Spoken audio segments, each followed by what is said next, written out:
요한복음 3장 1절부터 21절까지 말씀입니다. 바리새파 사람들 가운데 니고데모라는 사람이 있었다. 그는 유다인들의 지도자 중 한 사람이었는데 어느 날 밤에 예수를 찾아와서 선생님, 우리는 선생님을 하느님께서 보내신 분으로 알고 있습니다. 하느님께서 함께 계시지 않고서야 누가 선생님처럼 그런 기적들을 행할 수 있겠습니까? 하고 말하였다. 그러자 예수께서는 정말 잘 들어두어라. 누구든지 새로 나지 아니하면 아무도 하느님의 나라를 볼 수 없다. 하고 말씀하셨다. 니고데모는 다 자란 사람이 어떻게 다시 태어날 수 있겠습니까? 다시 어머니 뱃속에 들어갔다가 나올 수야 없지 않겠습니까? 하고 물었다. 정말 잘 들어두어라. 물과 성령으로 새로 나지 않으면 아무도 하느님 나라에 들어갈 수 없다. 육에서 나온 것은 육이며 영에서 나온 것은 영이다. 새로 나야 된다는 내 말을 이상하게 생각하지 말라. 바람은 제가 불고 싶은 대로 분다. 너는 그 소리를 듣고도 어디서 불어와서 어디로 가는지를 모른다. 성령으로 난 사람은 누구든지 이와 마찬가지다.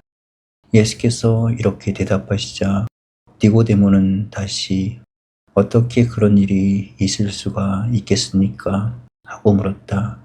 예수께서는 다시 이렇게 말씀하셨다. 너는 이스라엘의 이름난 선생이면서 이런 것들을 모르느냐? 정말 잘 들어두어라. 우리는 우리가 알고 있는 것을 말하고 우리의 눈으로 본 것을 증언하는 것이다. 그런데도 너희는 우리의 증언을 받아들이지 않는다.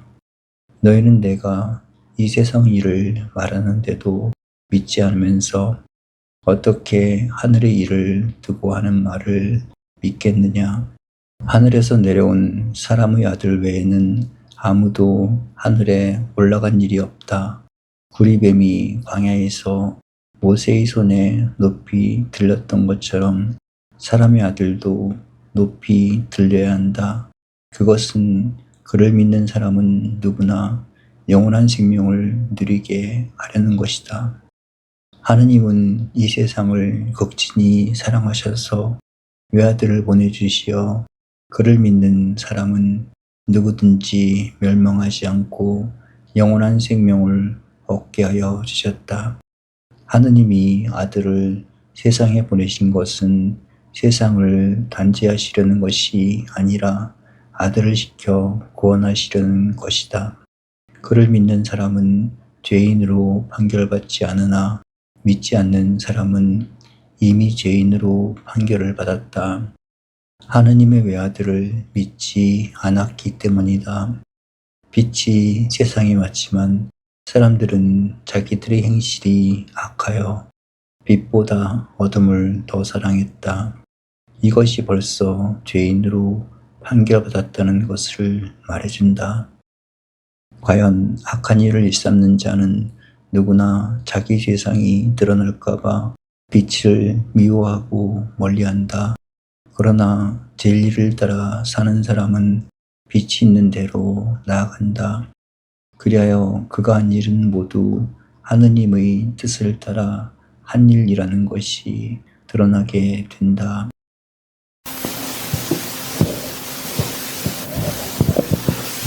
오늘 성경에 나오는 니고데모라고 하는 사람은 바리새파에 속하는 사람이지만은 넓게 존경을 받는 스승 가운데 한 사람이었습니다.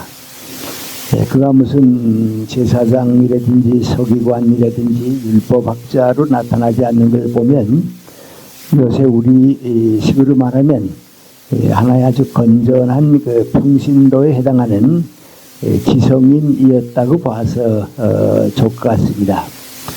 그런데 이 니고데모는 그 당시에 오늘 우리가 겪고 있는 지성인다운 질문을 항상 마음속에 가지고 살았습니다.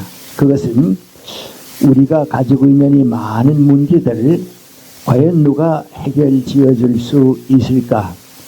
이렇게 암담한 현실 속에 사는 데에도 불구하고 우리에게도 희망이 있을까? 그런 생각을 항상 가지고 있었습니다.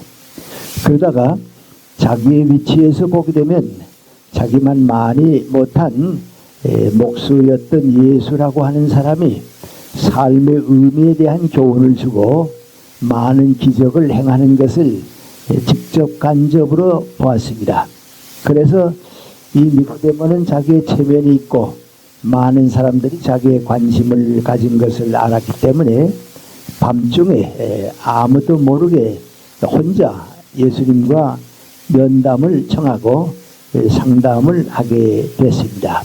그래서 예수님과의 말씀이 벌어지게 됩니다. 근데 그 처음 얘기는 나타나진 않지만은 니고데모가 예수님에게 올 때 가지고 있었던 문제 그대로입니다. 지금 우리는 많은 인생에 대한 문제를 가지고 있지만은 그 해답을 얻지 못하고 있습니다. 종교 지도자나 정치인들이 많이 있지만은 우리 사회에, 우리 역사에 과연 희망이 있을까 하는 생각을 할 때 답답하고 무엇인가의 한계에 부딪힌 것 같은, 이대로 그냥 있어서는 안 될 것 같은 생각이 드는데 어떻습니까 하는 생각을 예수님한테 밝혀준 것입니다. 그때 예수님께서 말씀하셨습니다. 내 생각이 옳다. 지금 뇌가 가지고 있는 생각에 따르고서는 우리가 가지고 있는 인생의 문제도 해결될 수 없고 역사와 민족의 희망도 있을 수가 없다. 다시 말하면 지금 우리는 어떤 한계에 부딪혔기 때문에 이대로 그냥 있어서는 안 될 때가 왔다. 그리고서 하신 말씀인 거 아니, 이제는 거듭나지 않으면 누구도 하늘나라를 볼 수 없고 하늘나라에 참여할 수 없는 때가 왔다. 그런 교훈을 이제 주십니다. 그래서 이 두 분이 예수님과 니고데모가 함께 느낀 것은 무엇인가 이대로는 안 되겠다 하는 생각입니다. 이대로 가서는 안 되겠다. 그럼 이대로 가서는 안 되겠다고 하는 것이 구체적으로 어떤 뜻을 말하는가 말이죠. 구약, 다시 말하면 지금까지 우리가 소중히 여기고 따라왔던 율법과 계명이 그대로 연장되는 것으로 살아서는 안 되겠다 그것입니다. 우리는 율법을 자랑하고 계명을 자랑해 왔지만은 그것을 연장시켜 가지고서는 안 되겠다 그 생각입니다. 오늘의 현대가 그렇습니다.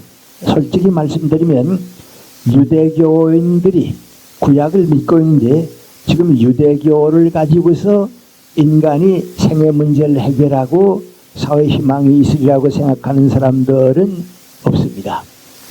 그 반면에 큰 이슬람 교인들이 있습니다만은 지금 이슬람교를 믿음으로써 우리 인생의 문제가 해결되고 역사의 희망이 있을 것이다 하는 생각을 가지는 사람은 없습니다. 인도에 가게 되면 많은 종교를 우리가 보고 있습니다만은 거기에서 우리의 문제가 해결되리라고 생각하는 이는 없습니다. 아주 솔직히 말씀드리면 지금 우리가 가지고 있는 많은 종교가 있지만은 그 종교를 그대로 연장시켜 가지고서는 우리 삶의 근원적인 문제도 해결 못하고 역사의 희망도 없다. 그래서 이대로 있어서는 안 되겠다 하는 것입니다.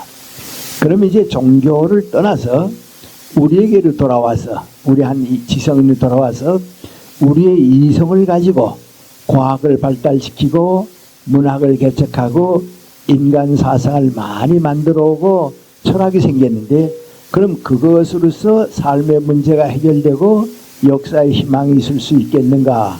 그렇게 믿는 사람도 없습니다. 괴테 파우스트라고 하는 작품을 읽어보면 지금도 우리에게 많은 자극을 주는 얘기가 있습니다. 파우스트 박사는 모든 것을 아는 지혜로운 학자입니다. 모든 것을 압니다. 그러나 언제나 그에게는 더 큰 문제 앞에 회의를 가집니다. 의심이 가득 차 있습니다. 그래서 이 해외를 해결하려고 하니까 자기가 과학을 연구하고 철학을 연구하고 모든 사상을 다 알아보았지만은 해결될 길이 없단 말이죠. 그 해외에 빠집니다. 그 해외에 빠졌을 때 악마가 와서 유혹을 합니다. 뭐라고 유혹을 하는 거 아니? 너희와 같은 철학자들, 사상가들은 마른 풀은 뜯어먹으면서 파란 풀은 뜯어볼 줄 모르는 그런 어리석은 사람이라고 말이죠. 내가 지금 나이 들고 일생에 많은 연구를 했지만은 내 문제가 해결될 것 같으냐고 어림도 없다고 그럽니다. 그래서 이 악마가 아주 세상에서 가장 지혜로운 파우스트 박사를 유혹하는 게 민고하니 내가 너한테 잃어버린 청춘을 다시 찾아줄 테니까 너 그 학문 다 버리고 내 모든 거 다 버리고 나한테 굴복해라. 날 따라오너라 말이죠. 네가 젊었을 때 이루지 못했던 향락과 즐거움을 줄 테니까 내 영혼을 나한테 맡겨라. 그래서 세상에서 가장 지혜로운 파우스트 박사가 악마의 유혹을 받아서 좋습니다. 해결될 수 없는 학문을 가지고 고민하는 것보다는 이거 다 바치고 젊은 청춘을 다시 달라고 그래서 이제 유혹에 빠지게 됩니다. 그것이 자기 이성을 믿고 과학과 사상을 믿는 사람들의 말로입니다. 저 같은 사람은 큰 위치에 올라가진 못합니다만은 그래도 철학을 공부하기 위해서 책도 읽고 학교에서 강의도 했습니다. 그러나 오랜 세월이 지날수록 느낀 한 가지 있는데 그건 민고하니 철학으로서는 구원을 얻지 못합니다. 철학으로서는 생명이 흐르는 역사의 희망을 찾을 수가 없습니다. 그래서 모든 철학자들이 똑같이 빠지는 게 있는데 철학에 빠지고 사상에 만족할 수는 있을지 모르지만은 그것이 우리 인간의 구원이나 희망은 못 된다는 것을 압니다. 그것을 그대로 연장시켜 가지고 인간의 문제나 역사의 문제가 해결될 수는 없습니다. 그래서 그것은 안 되지만은 우리의 양심과 도덕을 가지면 되지 않겠는가 그렇게 생각합니다. 그래서 수많은 양심을 호소하는 도덕학자들이 나오고 윤리학자들이 나와서 많은 교훈을 우리에게 남겼습니다. 그러나 그 가장 대표적인 사람인 공자는 일찍 그 한계를 우리에게 얘기했습니다. 제자들이 선생님 죽음을 어떻게 생각하십니까? 그랬더니 내가 아직 삶이 무엇인지 모르는데 죽음을 어떻게 알겠냐고 자기 아주 생의 한계를 얘기했습니다. 그리고 나이 들어서 고백이 뭔가 하니 내가 아침에 도를 깨달을 수 있으면 저녁에 죽어도 한이 없겠다고 그랬습니다. 그렇게 가장 존경을 받는 도덕적인 스승인 공자님의 고백은 우리 모두의 고백입니다. 우리 다 그렇게 생각하고 있습니다. 또 그런 분들의 양심적인 도덕적인 노력이 많이 있다고 해도 그보다도 더 큰 사회와 역사 악이 몰려오기 때문에 개인의 노력을 가지고서 이루어지리라고 하는 생각은 누구도 못합니다. 지금 바로 우리 무슨 게 항상 겪습니다마는 지금 계절 폭풍이 찾아오는 모양입니다.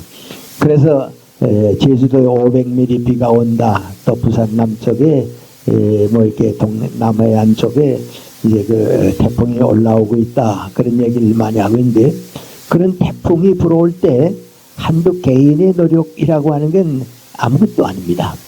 그래서 선한 개인의 노력이 귀한 것 같지만은 사회 역사 악을 막아내지는 못합니다. 그게 바로 우리 주변에서도 있는 것 같습니다. 그제 저녁에 제가 서울에서 좀 떨어진 뭐 서울 경기도니까 멀진 않습니다만은 강연회 때문에 간 길이 있었습니다.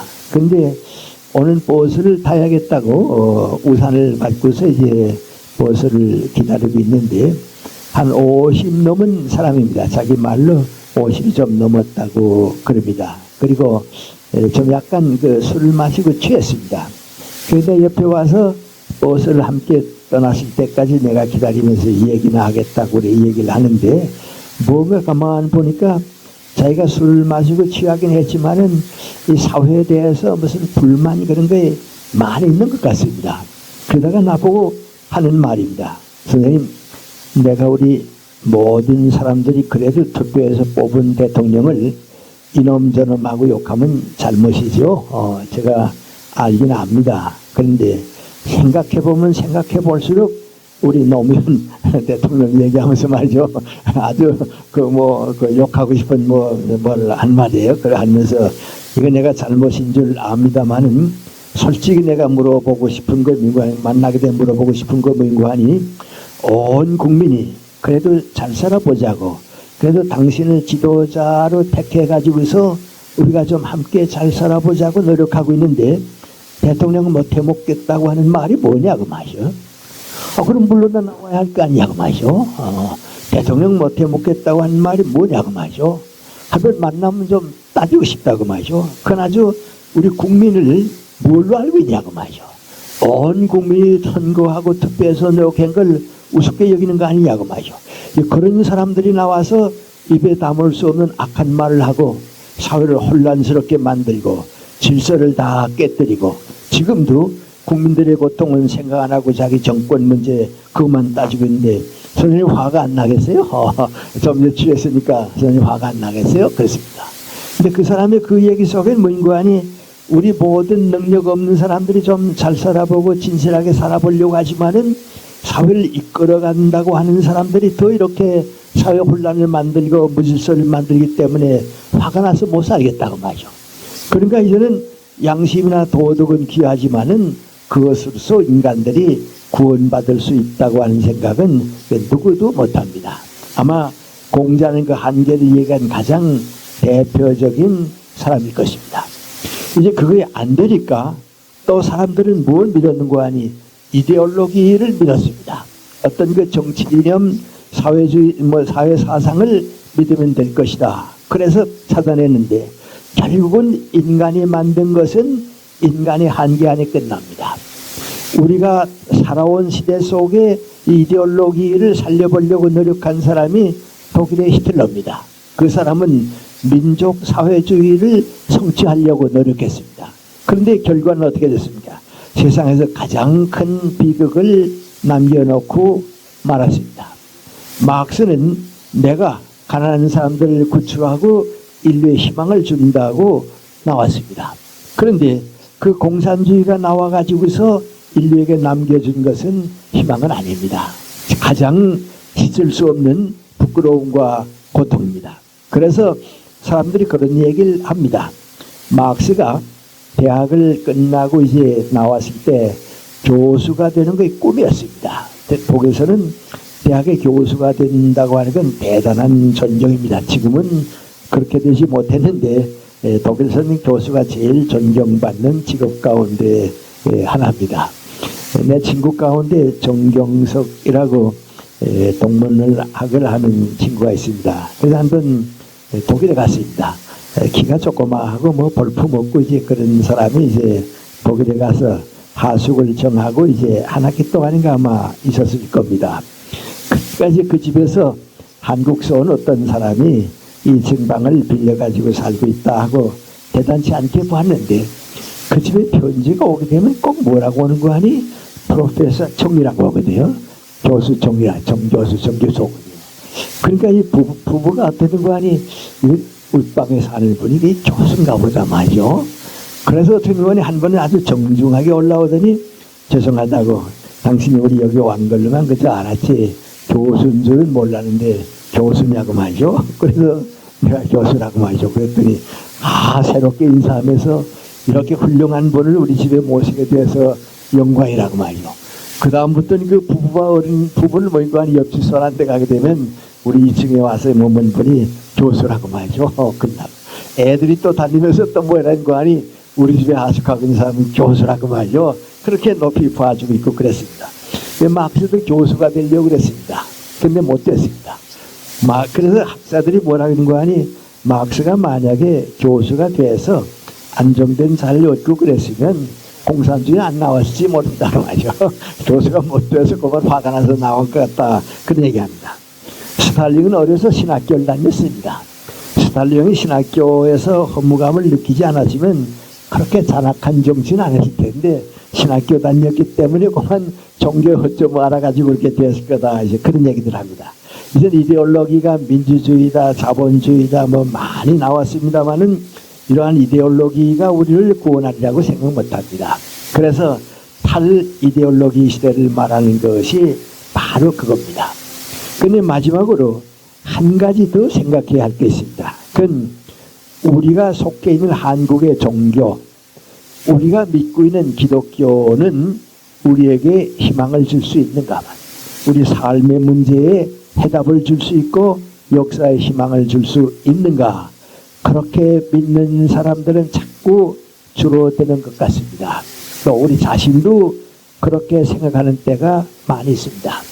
전 요새 우리 신정아 교수가 이제 뭐 오후 5시에 돌아온다고 그래서 텔레비전에서 많이 떠들고 뭐 그런데 그 여자 한 사람을 가지고서 벌어지고 있는 동국대학의 사태, 불교계의 움직임, 그러다 보니까 지금 동국대학 총장을 지났던 조계종의 총무원장이 학력을 속였다 해서 또 문제가 생기고 있습니다. 그래서 불교계 가장 대표적인 사람이 학력을 속여가지고서 있을 수가 있냐 말이죠.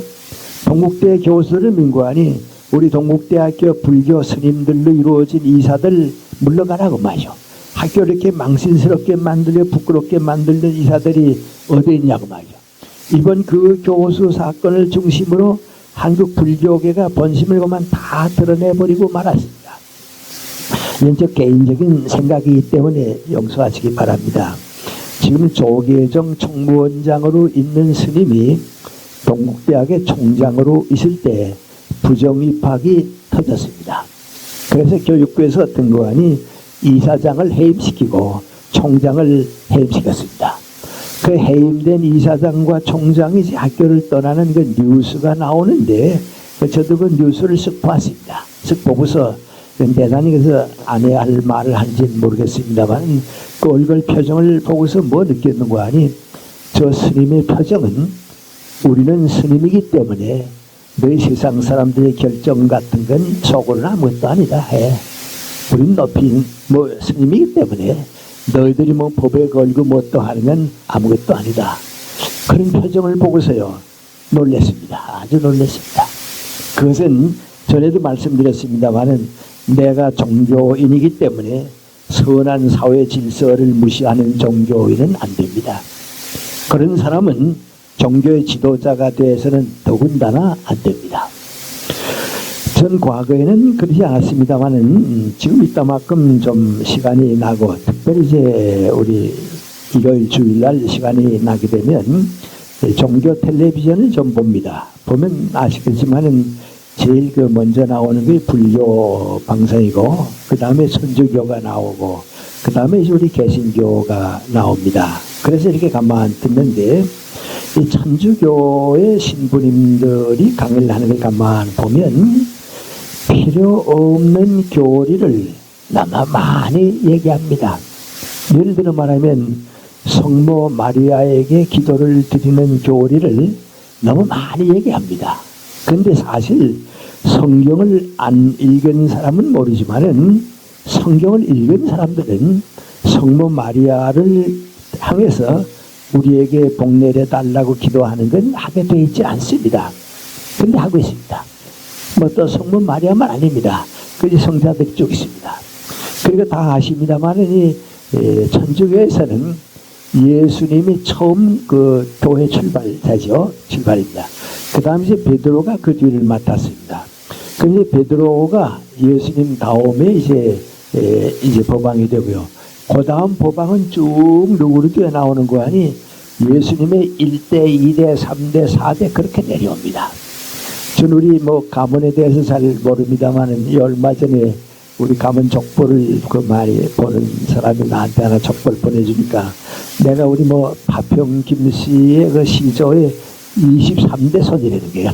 그래서 그래서 나도 23대 손인가 보다 그랬는데 지금 법왕들은 어떻게 생각하는 거 아니 내가 이 법왕의 몇 대 손이라고 봅니다. 근데 그걸 자꾸 이제 지켜야 천주교의 권위가 생기고 교인들이 그걸 인정하게 되는가 그런데 그건 우리 교리에 맞지 않습니다.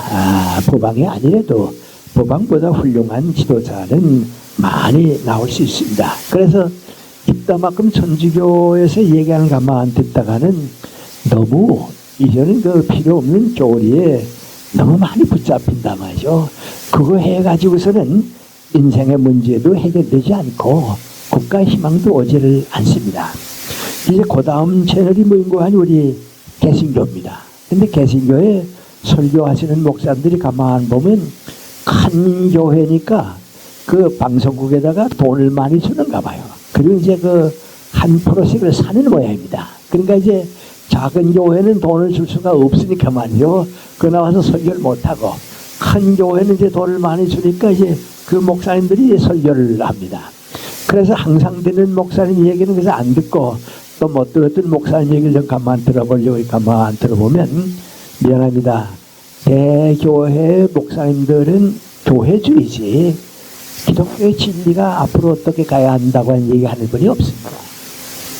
정말 삶의 문제에 대해서 깊이 얘기하는 분이 없습니다. 또 그 말씀들을 통해 가지고서 우리가 그걸 받아들여 가지고서 희망을 가지겠느냐 그렇지도 못합니다. 참 어떤 때는 대단히 답답합니다. 바로 어제 내가 교적을 두고 있는 그 대신감리교회 부인 전도사님이 아마 새로 오신 모양입니다. 그 나한테 전화가 와서 지난 주일에도 교회 못 나오시고 그 전 주일에도 못 나오셨던 것 같은데 교회 좀 이제 그 나오시라고 말이죠. 그런 건 겁니다. 그래서 미안하니까 한 번은 얘기해야겠다 싶어서 나는 우리 가족들이 다 대신교회 교적을 두고 있는데 저는 그만 잘 나가지 못한다고 오래전에는 왜 못 나가는 거 아니 같은 시간에 다른 교회 설교도 많이 가고 뭐 그래서 못 갔고 지금은 또 내가 무슨 기독교 강좌 비슷한 걸 하고 거기에 이제 시간을 줬기 때문에 못 가서 미안하다고 그랬습니다. 그랬더니 그 전도사님의 그 표정이 뭔고 하니 다 그만두시고 우리 교회를 나오셔야죠. 우리 교회가 중요한데 우리 교회를 지키셔야죠. 이제 그런 겁니다. 그래 가만 보게 되면 뭔고 하니 다른 건 없습니다. 하여튼 내 교회가 커지면 됩니다. 뭐 내 교회만 커지면 세상에 어떻게 되는지 관심이 없습니다. 그게 지금 대교회입니다. 그래서 여러분 지금 우리 교회 조직들 가만 보게 되면요 대단합니다. 암만 큰 교회도요 하루 빠지게 되면 반드시 전화 걸어서 나오야 하는데요. 글쎄요 그것도 필요하지만은 목사님들의 설교를 가만 들어보게 되면 그렇지는 않습니다. 이건 교리가 우리 역사에 희망을 주는 건 아닙니다. 이것을 니고데모도 알았고 예수님도 알았습니다. 그래서 다 같이 얻은 게 민구하니 이대로는 안 된다. 암만 잘 믿는다고 해도 암만 뭐 교리를 얘기한다고 해도 이대로는 안 된다. 그럼 어떻게 하면 됩니까? 예수님께서 물과 성령으로 거듭나지 않으면 안 된다는 겁니다. 이 물로 거듭난다고 하는 건 민구하니 우리가 성령 우리의 영혼이 새로워지야겠는데 죄인의 고백을 필요로 한다고 하는 겁니다. 물로 거듭난다고 하는 것은 회개한다고 하는 것입니다. 모든 인간적인 신앙이나 인간적인 지식이나 인간적인 양심은 그건 인간적인 것입니다. 이 인간적인 것은 지금까지 있는 것의 연장뿐이니까 그건 버려야 한단 말이죠. 그걸 그대로 가지고서는 안 된단 말이죠. 그러니까 그걸 떠난다. 그걸 다 포기하고 예수님한테 지금까지 우리가 가져온 것은 어떤 때는 세상 일이었고 어떤 때는 정치였고 어떤 때는 캐톨릭이었고 어떤 때는 개신교였고 어떤 때는 신학을 가지고 살았습니다마는 이것을 가지고서는 안 되겠습니다. 이제는 그게 아니었습니다. 다 버려야겠습니다. 그 한 번 다 버려야 합니다. 그런 다음에 나타나는 게 민구하니 다시 태어나기 위해서 이 버리는 것이 죽음을 택하는 것과 같이 어렵더라도 일단 이것은 다 버려야 합니다. 우리 인간적인 모든 것은 다 버려야 합니다. 어머니는 위대하다고 하는 얘기를 많이 합니다. 근데 그 어머니가 위대하다고 하는 것은 민구하니 목숨을 걸고 아들, 딸을 낳아주었기 때문에 위대한 겁니다.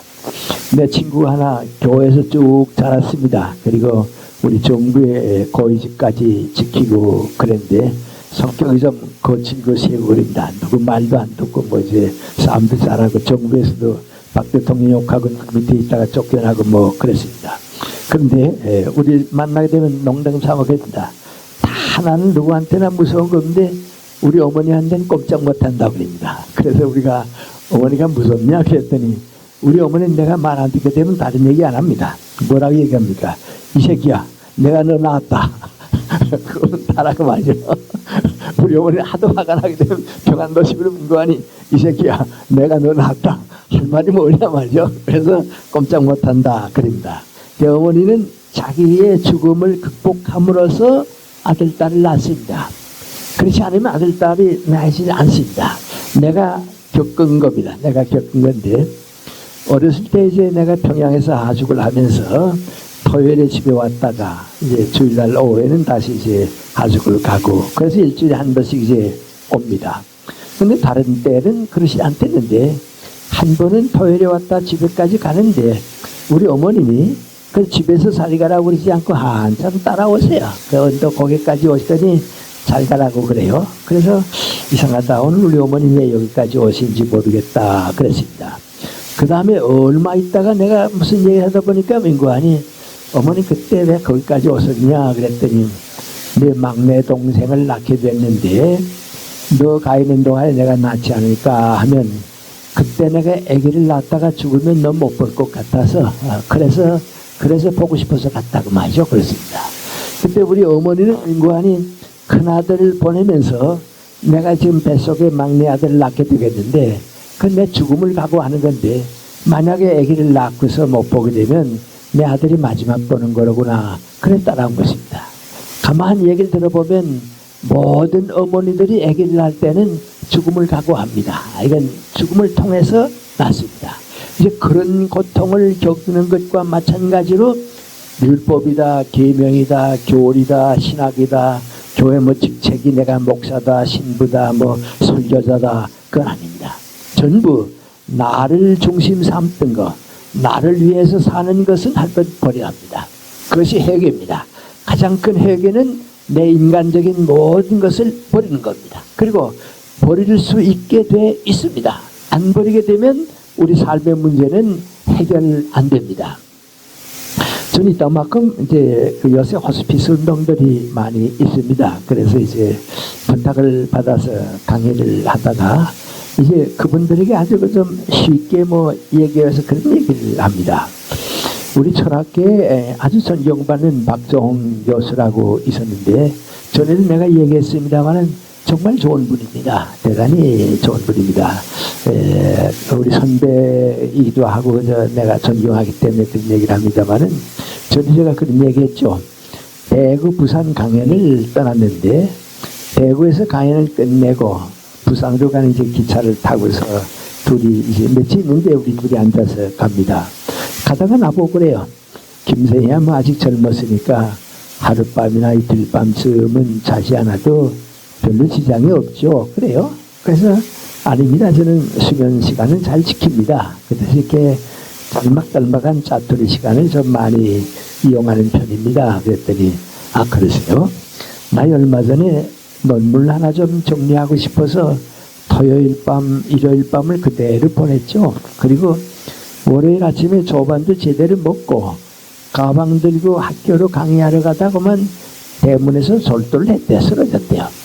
의사가 와서 뭐 주사 넣고 야단했다고요. 그런데 하는 말이 뭔가 하니 이제 60이 넘으니까 자야겠다고 말이죠. 60 되기 전엔 몰랐는데 60이 넘으니까 이제 잠 안 자니까 안 되겠다고 말이죠. 그런 얘기요. 그때 난 옆에 있으면서 저 60 넘은 교수가 이틀 밤씩 자지 않고 원고를 쓰고 공부하는 것은 무슨 명예나 보수 때문이 아닙니다. 당신에게 주어진 인간의 직책에 그렇게 성실하게 산 분입니다. 이제 그분이 교수로 있을 때는 기독교하고 관계가 없다가 마지막에 이제 암으로 세상 떠나시게 되면서 크리스찬이 됐습니다. 그런데 그 크리스찬이 되면서 가족들이 세문안교회 다니고 있기 때문에 세문안교회 강신명 목사님이 연결이 돼서 이제 병중에 계실 때 세례를 받고 성경을 읽고 기도를 드리고 찬송을 드리고 됐습니다. 그러다가 이제 세상을 떠나니까 세문안 교회에서 장례식을 치르게 됐습니다. 그런데 누구도 그분이 그동안에 크리스찬이 됐다고 하는 건 모릅니다. 병정에 있을 때 그렇게 됐으니까요. 그런데 신문에는 그때도 크게 났습니다. 크게 박정훈 교수의 장례식이 세문안 교회에서 이제 이루어진다고 하는 신문의 광고가, 신문의 기사가 크게 기사입니다. 났습니다. 나는 알고 있었기 때문에 그 세문안 교회에서 장례식을 치른다 하는 거 알고 있었는데, 내 옆에 방에 있던 배정호 교수는 몰랐습니다. 내 방에 오더니 나보고 그래요. 김생 아침 신문 보셨어요? 그래, 뭔데요? 그랬더니, 아니 박정훈 교수가 세문안 교회에서 장례식을 지나대. 그래요. 그렇게 됐다고. 아니 언제 그분이 크리스찬?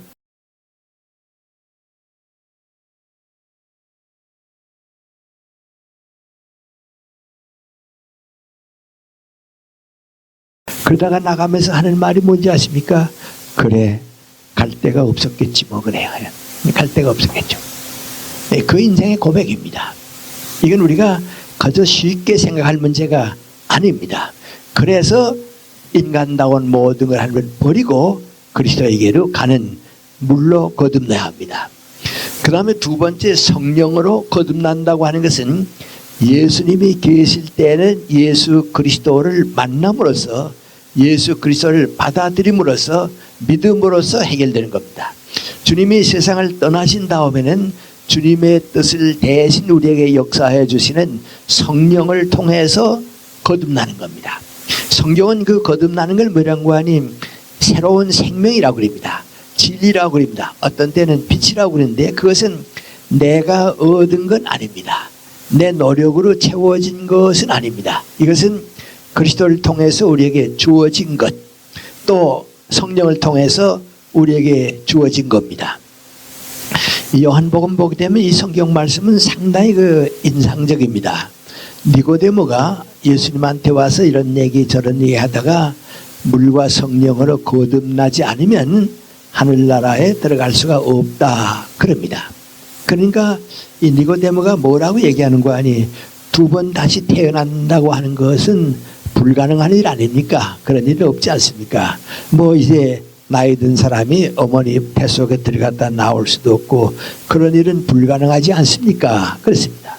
그러니까 예수님께서도 이런 설명을 다 할 수가 없습니다. 그러니까 마지막 가서 뭐라고 얘기하는 거 아니, 옛날 에집트에서 나왔던 이스라엘 사람들이 많이 범죄하고 우상을 섬겼다고, 그래서 하느님께서 벌을 주셔서 뱀을 보내서 물려서 죽은 사람들이 많이 있다고.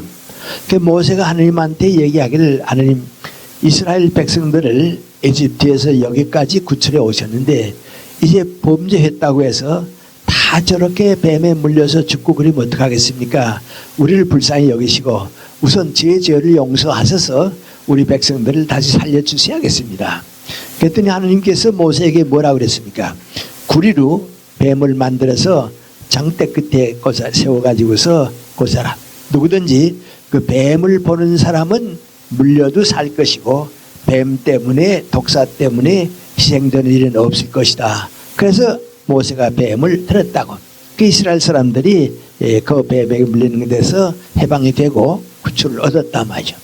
그러면서 뭐라고 얘기하시는 거 아니, 내가 지금은 모르지만은, 거듭난다고 하는 것을 모르지만은 모세가 광야에서 뱀을 든 것 같이 내가 나무에 들리는 것을 볼 때 그때는 내가 알 거다 그랬습니다.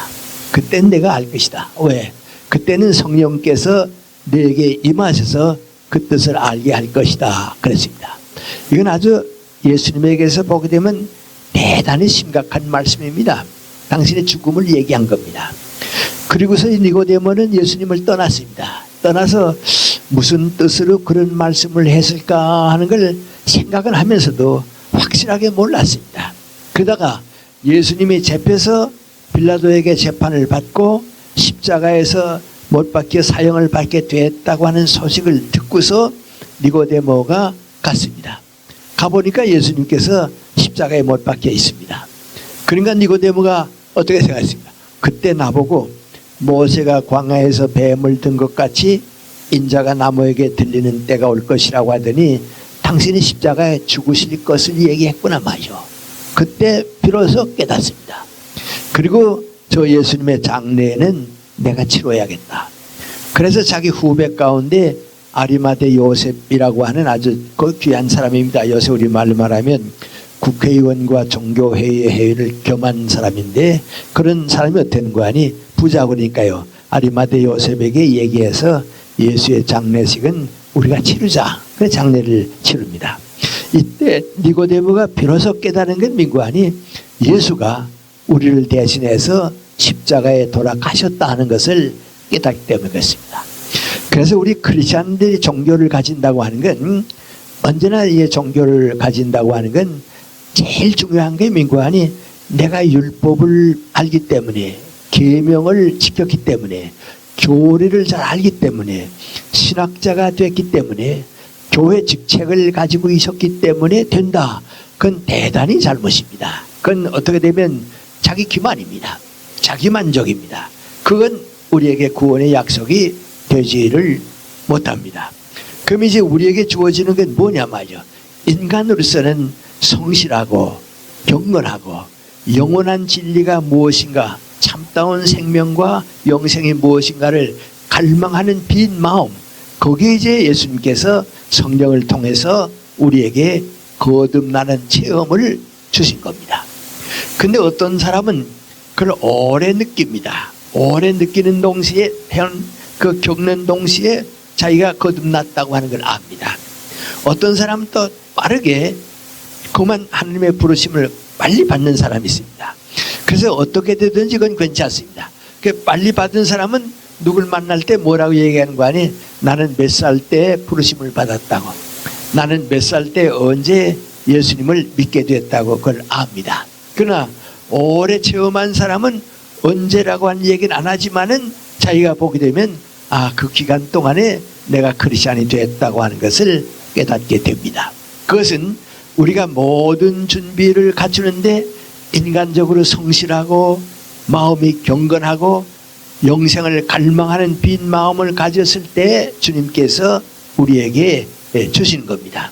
그래서 우리 삶의 변화가 오고 예수님과 더불어 새로 태어나는 체험을 하게 됩니다. 저는 그 점에 있어서는 항상 고마움을 느끼는데 14살 나면서 그 체험을 했습니다. 나는 그래서 내 친구들 보고도 그런 얘기 합니다. 우리 아마 여러분도 그러실 거예요. 이제 우리 신앙의 친구들이라고 할까요? 동지들 만납니다. 만나면 무슨 얘기하는 거 아니? 그 사람이 그렇게 목사도 되고 설교도 하고 열심히 있더니 요새는 신앙 떠나서 이젠 세상으로 돌아가서 그런 사람들을 봅니다. 그러면 슬그머니 뭐라는 거 아니? 이거 예수 믿던 사람이 빨리 잘 믿을 때 죽어야지 오래 살면 예수님 떠날까봐 걱정스럽다고 말이죠. 예, 그렇습니다. 그런데 두 가지를 가진 사람은 암만 오래 살아도 예수님을 떠나지 못합니다. 그건 거 아니? 내가 예수님의 부르심을 받았다고 하는 것을 체험하는 사람은 오래 살아도 예수님 떠나지 못합니다. 그리고 그러면서도 참다운 진리가 무엇이고 영원한 것이 무엇인가를 계속해서 탐구해가는 사람은 신앙과 더불어 성장하게 되어 있습니다. 또 어떤 때는 이러한 그 변화가, 새로 타원하는 변화가 항상 우리에게 강한 인상을 준 때가 있습니다. 언젠가 한번 그 기독교 신문에 김재준 목사님이 이제 유교 개통 과정에서 쭉 자랐는데, 그분은 저희 신앙의 교만이라고 할까요? 그게 참 없습니다. 그리고 이제 꾸밈이라고 하는 게 없습니다. 자기가 옛날 중고등학교를 졸업하고서 금융조합인가 어딘가 이제 취직을 했대요. 지구에서 이제 다니고 있는데, 그때 그만한 직책을 가지고 있는 사람들이 다 술집에 다니고 기생집에 다니고 그래서 자기도 같이 따라다녔다는 게요. 따라다녔는데 다들 거기 따지니까 그 화류계 여자들도 가까이 하고 결혼 전에 이제 그 성경험을 하고 그런데 자기는 못했다는 거예요. 근데 내가 잘나서 못한 게 아니고 자기가 소심해서 못했다는 거예요. 그러다가 이제 예수를 믿게 되니까 그 유혹은 없어지고 말았다고 말이죠. 아주 담담하게 얘기를 합니다. 근데 이 목사님이 이제 부르심을 받고 크리스찬이 됐습니다. 됐는데 한 2주일 동안 몸에 열은 없는데 온몸이 뜨거웠다 그래요. 한 2주일 동안은 체온계로 재보면 열은 없는데 온몸이 뜨거웠다고 말이죠. 그거에 가라앉으면서 맹구하니 평생 동안 그 신앙이 연장됐다고 말이죠. 그런 체험을 하고 영혼을 사모하는 사람에게는 그런 게 없습니다. 또 어떤 때는 가만 보게 되면 짧은 시간 안에 크리스찬이 된 때가 있습니다. 제가 전에 한번 여러분한테 그런 말씀을 소개했습니다. 대학생활을 하는데 크리스마스 날 아침이 됐습니다. 내가 크리스마스이기 때문에 성경을 쭉 읽다가 요한복음 8장을 읽었습니다. 거기 보면 너희가 내 말에 거하면 진리를 깨닫고 진리를 깨달으면 내 제자가 되고 내 제자가 되고 진리가 너희를 자유롭게 하리라 하는 말씀이 있습니다. 근데 그날 아침에 그 성경 말씀이 얼마나 강하게 들어왔는지 모릅니다. 너무 그 말씀이 충격적이어서 성경을 읽다가 책상 위에 그대로 접어놓고 이게 누워서 그 말씀을 명상하고 있었습니다. 근데 같은 하숙의 2층 방에 있던 서군이라고 나보다 2살 위입니다. 서군이 날 찾아 내려왔다가 아직 안 내려놔서 성경을 읽어서 그러더니 난 그냥 누워있으니까 그 성경책 읽고서 그걸 읽었습니다. 꼭 그 말씀을 읽었습니다. 그리고 다시 올라갔다가 내려오더니 우리 산책이나 나가자고 산책을 나갔는데 그때 나보고 고백하는 거예요. 김영, 나보고 이제 김영, 난 좀 알지 김영. 내가 아까 김영이 있던 성경 읽었는데 진리가 너희를 자유롭게 하리라고 자신있게 얘기할 사람이 있느냐고 말이죠. 그래서 예수가 자신있게 얘기했다고 그랬더니 왜 나보고 지금까지 교회 가자고 한 얘기를 안 했냐고 말이죠. 진리가 우리를 자유롭게 할 수 있으면 우리가 따라가야 할 거 아니냐고 말이죠. 바로 크리스마스 날입니다. 그래서 나는 일본 교회에 가곤 했는데 그러면 나하고는 같이 교회에 가자고 말이죠. 그래서 그날은 내 친구를 위해서 신주쿠라고 하는 데 있는 한인교회를 갔습니다. 예배를 다 보고 나와도 그 친구가 나오지 않습니다.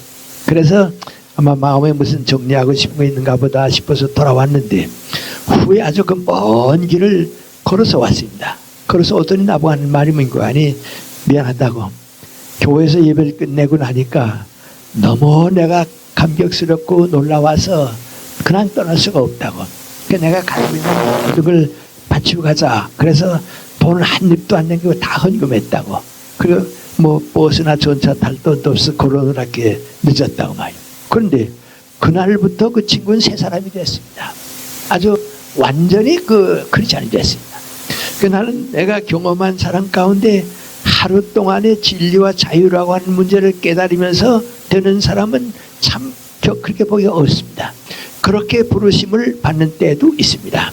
또 긴 세월에 걸쳐서 부르심을 받는 때도 있습니다. 그런데 여러분이 이 다음에 살아보세요. 살아보면 뭐 여러 목사님도 만나고 신학자도 만나고 뭐 큰 교회 신부도 만나고 다 만나지만은 이렇게 쭉 얼마 지나게 되면 저 사람은 크리스찬이다 꼭 있습니다.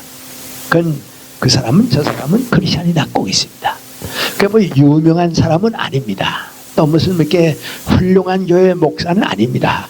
뭐 누가 우리 교회를 좀 걱정하는 말을 한 말. 내 전에 한 번 그런 얘기했죠 하면서 그 얘기는 안 했으니까 하는 말입니다.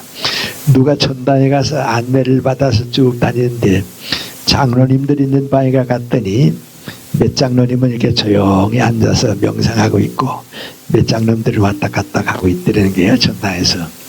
그래서 물어봤다는 게 안내한 사람 보고 이 장로님들은 이렇게 조용히 앉았냐 그랬더니 세상에 살 때 너무 많은 일에 바빠서 성경 공부를 마음대로 못했다고. 그래서 바울 사도한테 성경 공부하려고 한 시간이 돼서 지금 기다리고 있다고. 그래서 그랬겠다. 세상에서 너무 많은 일에 바쁘니까 성경 공부할 시간이 없었겠지. 그 다음에 여기 있는 사람들 보고서 이 사람들은 왜 왔다 갔다 가느냐 그랬더니 저 장로들은 세상에 있을 때 감투를 한 번도 못 써봤다고. 네, 그래서 그게 너무 아쉬워서 지금 수석 장로 투표하러 이렇게 왔다 갔다 한다고 말이죠. 그래서 아마 그것도 그럴 것 같다 그랬다는 거예요. 그 다음 방이 이제 목사님 방입니다. 목사님 방에 갔더니 전부 가만 앉아만 있단 말이죠. 동시에 말도 안 하고 가만 앉아만 있다. 그래서 물어봤단 말이죠. 아니 목사님 방에 목사님 들어왔는데 왜 저렇게 가만 앉아만 계시냐 그랬더니 예수님께서 오셔서 너희들 선교도 많이 하고 전도도 많이 했는데 거짓말한 거 다 골라내고 언행일치하는 거 다 골라내고 그 다음에 다시 설교해라. 그래서 그거 거짓말한 거 언행일치하지 않고 지금 그 회개하느라고 말을 못하고 있다고 말이죠. 그래서 목사님들은 그럴 것 같다 했던 얘기예요. 그 다음에 방인데 빗장이 잠겨 있거든요. 그래서 이걸 왜 빗장이 잠겼냐 그랬더니 이건 신학자들을 위해서 준비한 천다인데 신학자들이 지금 연옥에서 논쟁하느라고 말이죠. 겨울에 투쟁하려고 그런다. 근데 구약도 아직 안 끝났는데 신약까지 다 끝내고 오려면 몇백 년 걸릴 것 같아서 평소에 빗장을 잠가두었다고 말이죠. 그런 이제 우스운 얘기들을 하고 있습니다. 사실 여러분 목사라도 좋고 신부라도 좋고 다 좋습니다. 사람이 쓱 보게 되면 저분은 크리스찬이다 판단하는 거 생각하는 거 많습니다. 그런 사람들은 대체가 누구아니 예수님의 부르심을 언젠가 한번 받았던 사람들입니다. 그분은 크리스찬입니다. 제가 이따만큼 여러분한테 몇 분 얘기하다가 이호빈 목사님 얘기를 좀 많이 합니다.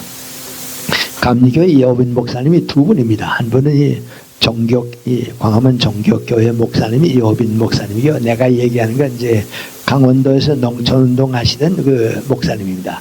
난 그분을 여러 해 동안 가까이 지났는데 널리 알려진 분도 아닙니다. 유명한 분도 아닙니다. 근데 처음 만났을 때부터 오랫동안 사귀어 보면요, 그분은 모든 게 크리스찬입니다. 모든 크리스찬입니다. 역시 그 크리스찬 어떻게 할 수가 없습니다. 왜냐하면 우리의 인생관, 가치관이 달라집니다.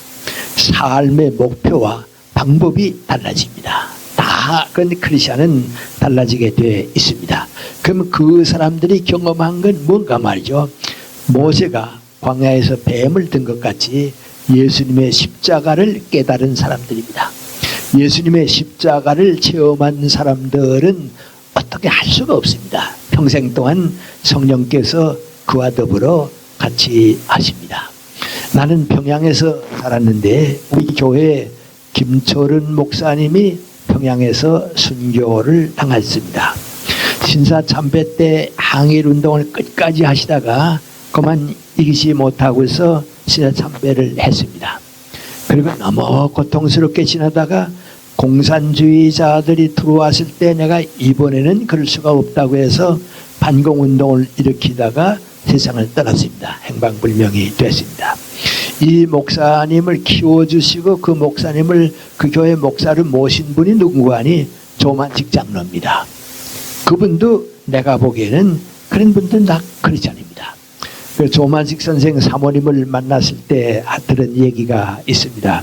한 번은 조만식 선생을 만나러 사모님이 제가 고려 호텔에 연금도 했을 때 갔더니 이 다음에 한 번 다시 오라고 그래서 갔습니다. 갔더니 하얀 봉투를 하나 내주면서 이거 가지고 가서 애들 다 데리고 서울로 가라고 말이죠. 이제 다시 오지 말고 빨리 애들 데리고 서울로 떠나라고. 난 여기 있을 테니까 떠나라고. 그 아주 너무 강한 명령이기 때문에 아마 애들의 목숨을 위해서 그런가 보다 싶어서 왔습니다. 그래서 애들 데리고 서울에 와서 그 선생님이 장로님이 남겨준 봉투를 뜯어보니까 머리카락이 들어가 있다고 마셔. 그 뜻은 뭔가 하니 나는 여기서 죽을 테니까 장례식을 지날 때 이 머리카락으로 장례식을 치르라고. 그래서 조만식 선생 장례식을 여기에 치를 때 그 사모님이 가지고 온 머리카락으로 장례식을 치렀습니다. 이제 이런 분들은 다 우리 주변에서 예수님의 십자가를 마음에 체험한 분들입니다. 니고데모가 그걸 모르다가 성령의 이끄심을 받아서 깨달았기 때문에 크리스찬다운 크리스찬이 된 것입니다. 우리 모두가 어떻게 다시 태어날 수 있을까 하는 말씀을 들을 때 이대로는 안 됩니다. 이대로는 안 됩니다. 그리고 모든 인간적인 것을 고집하는 동안은 그것은 안 됩니다. 그건 회개해서 그건 버려야 합니다. 그리고 예수님에게서 모든 것을 성령과 더불어 받아들인데 그 십자가의 고난의 의미를 받아들이는 사람이 언제든지 다시 태어날 수 있고 이 다시 태어난 사람이 참다운 진리와 빛 가운데 살고 영원한 삶을 깨닫게 되고 그리고 인생의 의미를 충분히 받아서 은총의 일생을 살게 되는 것입니다. 그래서 다시 태어난다고 하는 의미를 또 뜻을 한번 다시 마음속에 굳게 다짐해 보는 것이 우리 크리스천들에게 주어진 책임일 것이라고 생각합니다. 기도드리겠습니다. 주님, 저희들의 생애를 더듬어 봅니다. 또 우리 주변에 많은 상황들을 살펴봅니다. 민족과 국가의 장래를 걱정하는 때도 있습니다. 그때 우리가 다 같이 느끼는 것은 이대로는 안 되겠다고 하는 생각입니다. 지금 우리가 가지고 있는 것이 그대로 연장되어서는 안 되겠다고 하는 것이 지도자에게서도 느끼고 종교계에서도 느끼고 우리들 자신도 그것을 깨닫고 있습니다. 그때 우리는 인간적인 것을 넘어 고집하거나 인간적인 것을 끝까지 붙들려고 할 때에는 회개가 이루어지지 않습니다. 주님 앞에서 우리의 모든 것을 버리고 주님께서 주시는 뜻을 받아들이고 깨달으려고 할 때 우리는 회개의 뜻을 알고 거듭나는 문을 열게 되겠습니다. 그때 주님께서 우리에게 오시고 성령을 통해서 우리를 새롭게 태어나게 해 주십니다. 그때 주님께서 왜 십자가를 지셨는지, 그 십자가가 나와 무슨 관계가 있는지, 내가 주님의 십자가와 더불어 죽고 주님의 십자가와 더불어 영원히 살 수 있다고 하는 뜻을 깨닫고 그렇게 살 수 있는 하느님의 은총과 이끄심이 함께 해주시기를 바랍니다. 우리들이 그래야겠고 우리 교회가 거듭나야겠고 우리 민족과 국가의 역사가 거듭나야겠고 온 인류가 그 방향으로 가야 하겠습니다. 이 크신 뜻을 주님 저희들을 통해서도 이루어 주시고 하늘나라 건설의 영광에 우리도 동참할 수 있게 도와 주시옵소서. 예수님의 이름 받들어 기도 올리옵나이다. 아멘.